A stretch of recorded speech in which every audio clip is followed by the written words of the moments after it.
I'm very excited about the new Serato Video SL plugin that goes with Scratch Live.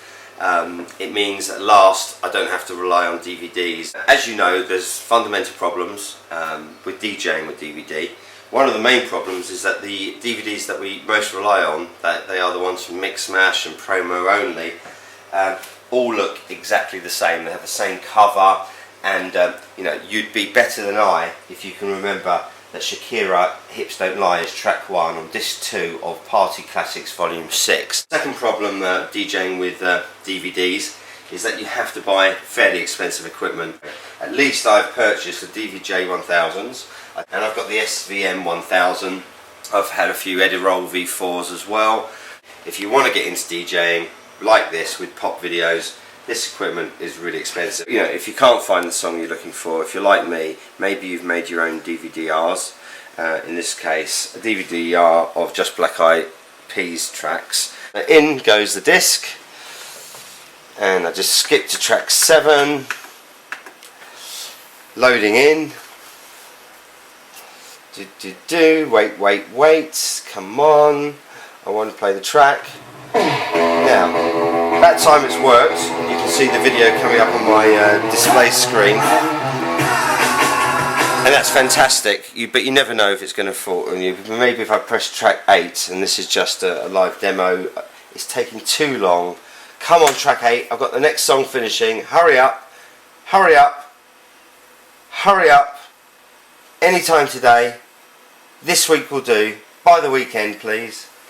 And here we are. I'm waiting for the next track to set itself, and there's a classic example, error E302, whatever that means, 8302, and if I eject it, I'm lucky that it at least ejected right away, and that's using the DVJ 1000, and any DVD player is going to be exactly the same. Fourth most significant problem about DJing with DVDs is that the ones you buy, whether they're in HMV or not, are designed for TV, not for dancing to. So here's a classic example, Michael Jackson Bad, and instead of just hearing the song, you hear all these noises that if you played on the dance floor just sound awful.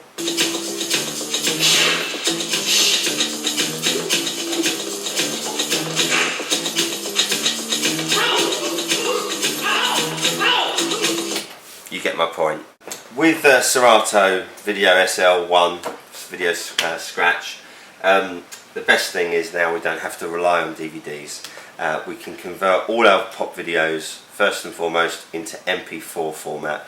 I've installed all of the MP4s first of all into iTunes. That's the best suggestion I can give you for using iTunes to tag correctly all your MP4s.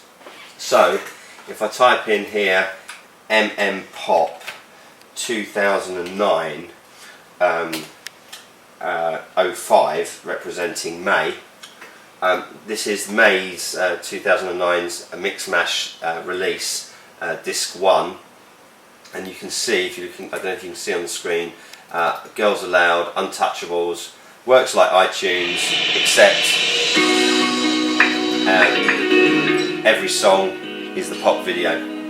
And so far, you can see I've currently got 6,015 MP4s, and they include a whole range of things, including, you know, as I explained before, stuff that I've made myself. You know, I might have dubbed, for example, That's Amore by Dean Martin.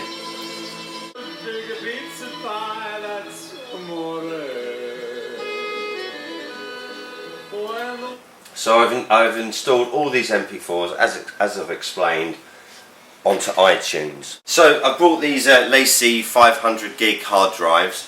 I've got 2 here.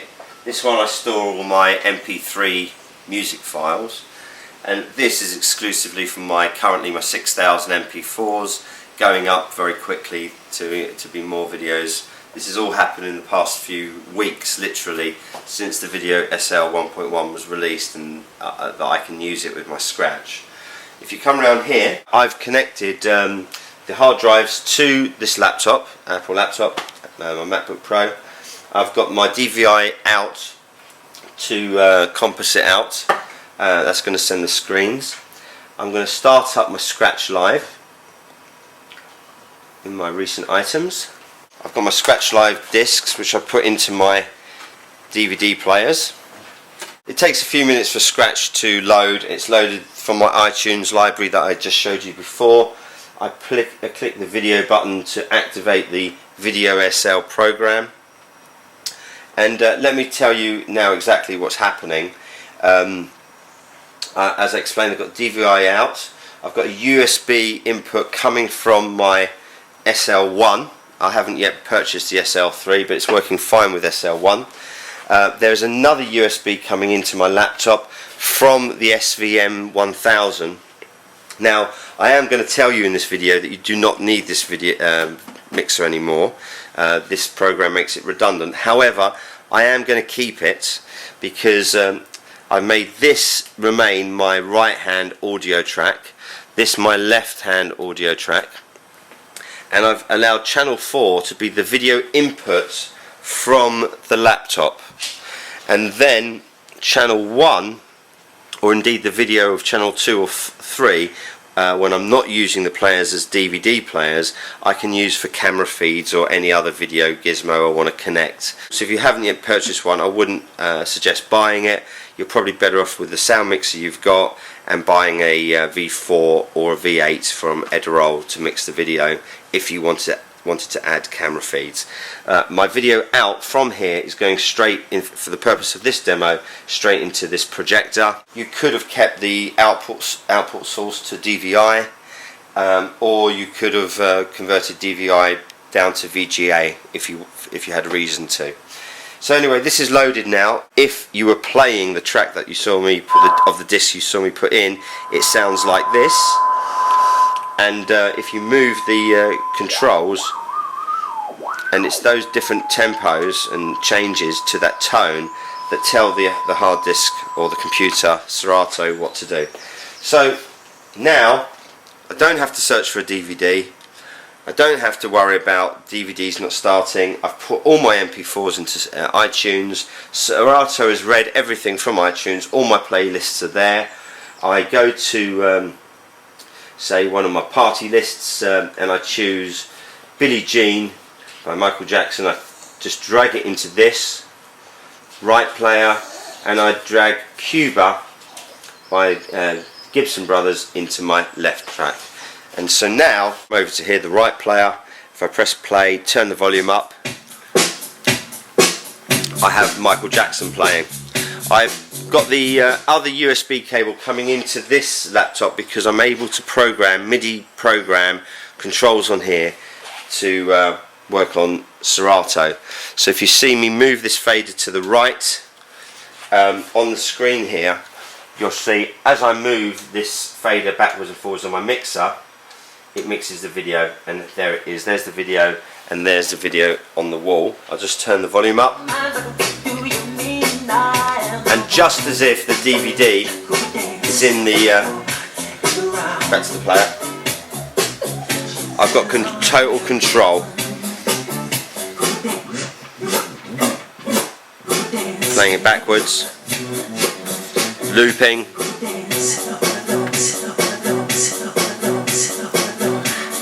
It all works as if the DVD is in the player. And again, these can be CD players. Play the left hand player, that's how the disc would sound. Take it over to DVD, press this crossfade over, and there is Cuba. And once again, total control. There's no Cuba DVD in this, it's just the Serato discs.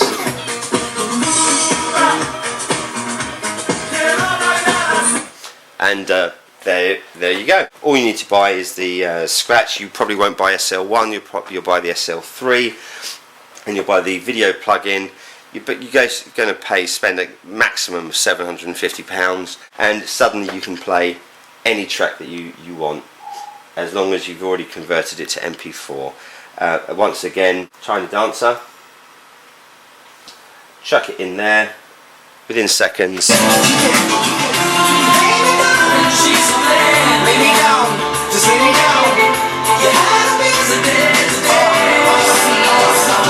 I think it's amazing. What do you think?